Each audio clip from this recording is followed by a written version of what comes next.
Estime de soi ou confiance en soi? La différence entre les deux n'est pas toujours très claire. Mais dans cette vidéo, je vais essayer de vous expliquer le plus simplement possible ce qui différencie l'un et l'autre. Alors restez bien jusqu'au bout de cette vidéo pour avoir toutes les informations, mais aussi pour savoir ce sur quoi vous devriez travailler.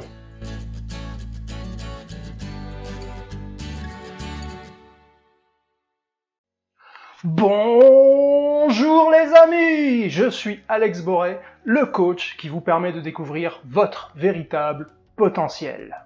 Et dans cette vidéo, je vais vous expliquer comment faire la différence entre l'estime de soi et la confiance en soi. Si ce n'est pas déjà fait, je vous invite à vous abonner à ma chaîne pour me soutenir, mais aussi pour avoir accès à mes futures vidéos. Mais revenons-en au sujet qui nous intéresse. On va commencer avec l'estime de soi. L'estime de soi, c'est une estimation que l'on fait de soi-même, de sa propre valeur, basée sur différentes caractéristiques telles que nos compétences, notre physique, notre relation aux autres, etc. De la même manière qu'un artiste va estimer son œuvre d'art selon s'il aime ce qu'il fait, s'il pense avoir du talent et s'il lui trouve de la valeur, vous allez estimer votre propre valeur. Alors j'en vois déjà certains qui vont me dire que ma comparaison ne fonctionne pas, parce qu'il existe des artistes qui ont beaucoup de mal à percevoir la valeur de ce qu'ils font, et pourtant, les gens s'arrachent leurs œuvres à prix d'or. Mais réfléchissez 30 secondes. Est-ce que vous connaissez quelqu'un à qui vous avez déjà dit des choses telles que « tu es formidable, tu vas réussir, tu es bourré de compétences, tu as plein de talents », et qui pourtant à chaque fois minimise tout ce que vous lui dites? C'est peut-être même votre cas à vous. Peut-être que c'est à vous que l'on dit toutes ces choses. Tu es formidable, tu as beaucoup de talent, etc. Mais à chaque fois, vous répondez « Non, arrête, j'ai pas tant de talent que ça. » Quelque part, est-ce qu'on n'est pas un peu tous les artistes de notre propre vie? Donc l'estime de soi, c'est une moyenne que nous portons par rapport à tous les différents aspects de notre vie.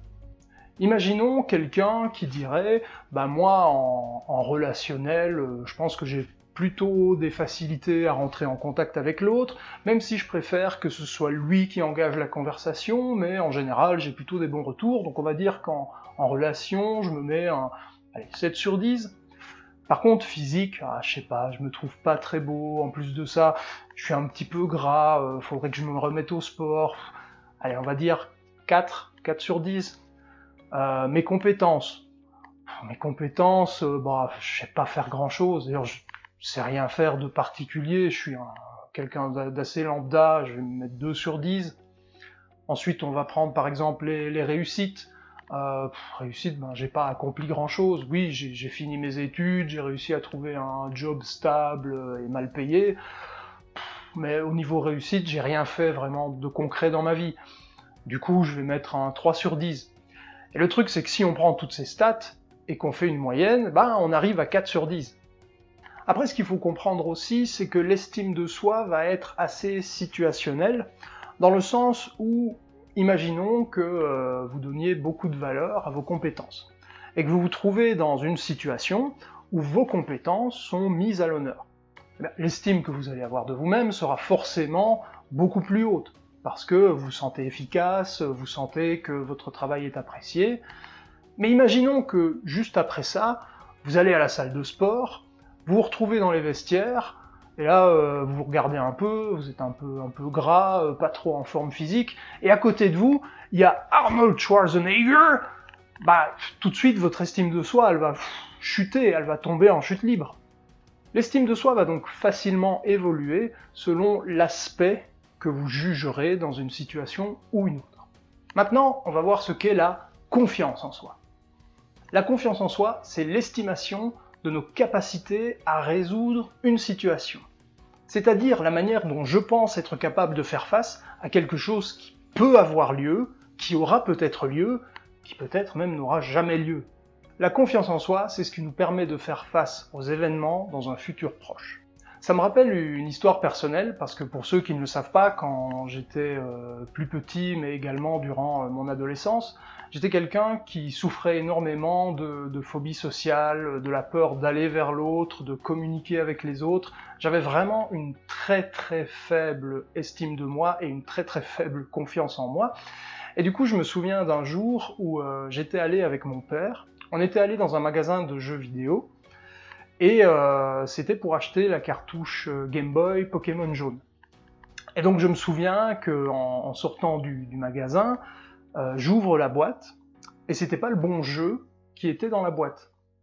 Du coup, mon père s'en est rendu compte lui aussi, et il m'a dit, bah viens, on retourne au magasin, c'était pas bien loin, on retourne au magasin, on rapporte le jeu, et on demande à avoir le bon jeu. Et à ce moment-là, dans ma tête, je me faisais tellement de scénarios catastrophes, parce que je ne me sentais pas capable d'aller devant cette personne que je ne connaissais pas, le vendeur, pour lui rendre le jeu et lui dire qu'il s'était trompé. J'avais tellement peu confiance en ma capacité à aborder une situation future que j'estimais presque dangereuse finalement. C'était oh là là, rentrer en contact.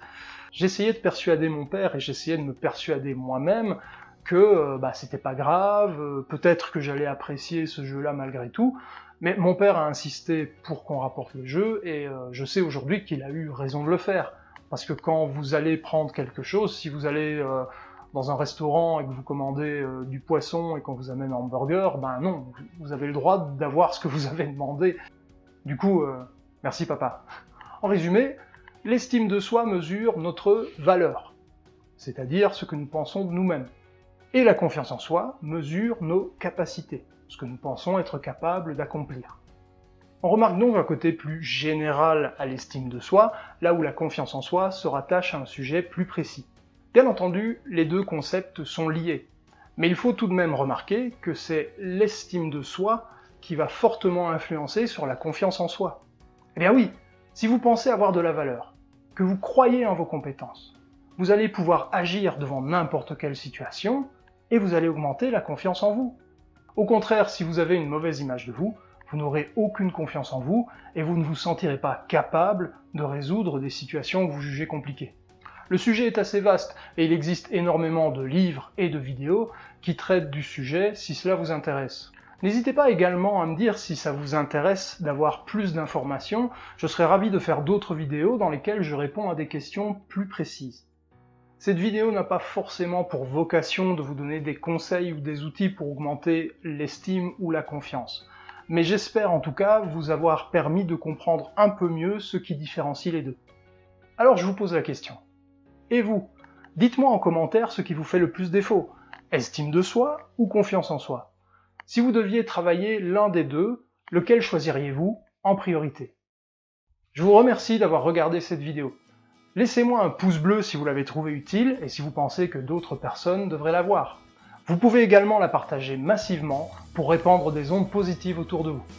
En attendant, je vous souhaite de vivre la vie que vous méritez.